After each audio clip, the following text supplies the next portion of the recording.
Do you remember where you were when you first learned about the devastating earthquake in Haiti back in 2010?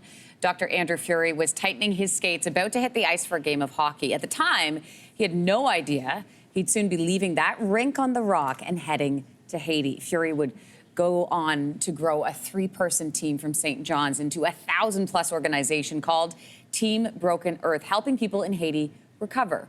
His journey is laid out in the pages of Hope in the Balance. And we should also mention Dr. Furey has since become the Premier of Newfoundland and Labrador. The Honourable Dr. Andrew Furey is joining us from St. John's this morning. Good morning to you. Good to have you on the show. Thanks so much for having me. Okay, so to say you didn't know much about Haiti before you went there would be a bit of an understatement. You admit you couldn't even spell Haiti when you were typing it into Google. In the book, you say part of your life philosophy is along the lines of jump and the net will appear. So what was it that made you jump into Haiti? Well, I mean, I was seeing the images come live into my living room, as I'm sure many of your viewers did as well. And I was struck by the fact that as a doctor, you know, these hundreds of thousands of people would die of their head injuries or their abdominal injuries, but they wouldn't necessarily die of their broken bones.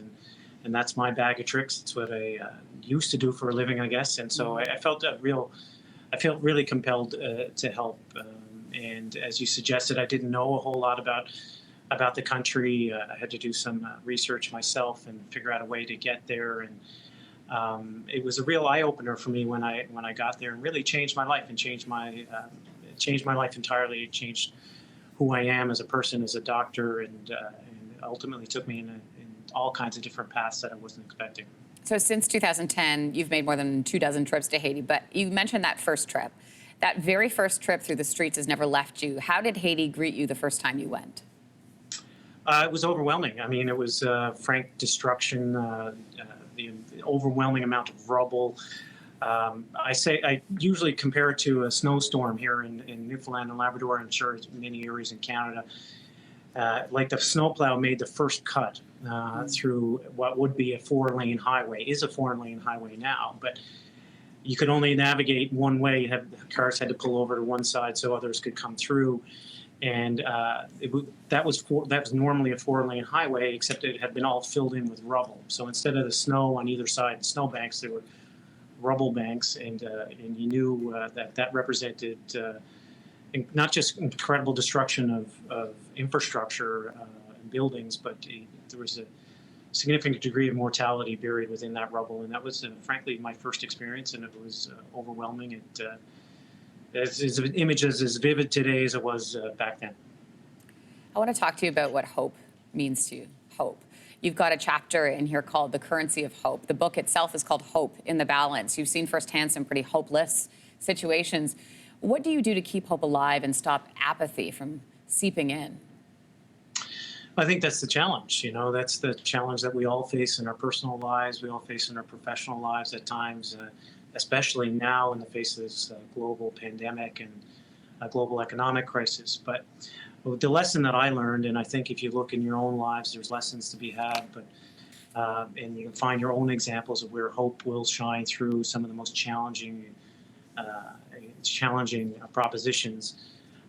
For me, it was in individual patients, and I saw the hope in the eyes of individual patients and their loved ones, despite the the despair that surrounded them.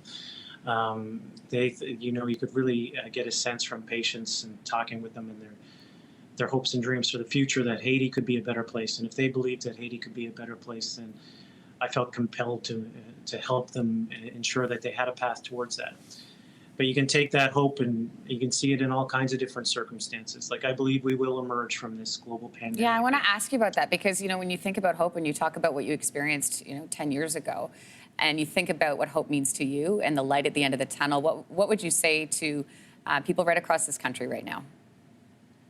I think we're all in dark times, but there's a bright future ahead for Canada. And I think we can emerge from this global pandemic and this global economic crisis stronger, more caring, more compassionate society. We've been, in a weird way, been afforded an opportunity to reimagine who we are and reinvent what the social fabric that is Canada is for the future.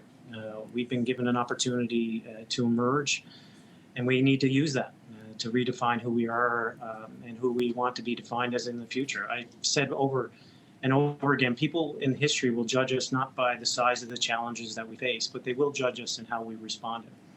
And we need to make sure that that response is one that's geared towards a healthy, optimistic, socially responsible Canada for the future. The book is called Hope in the Balance. Dr. Andrew Furey, thanks for your time today.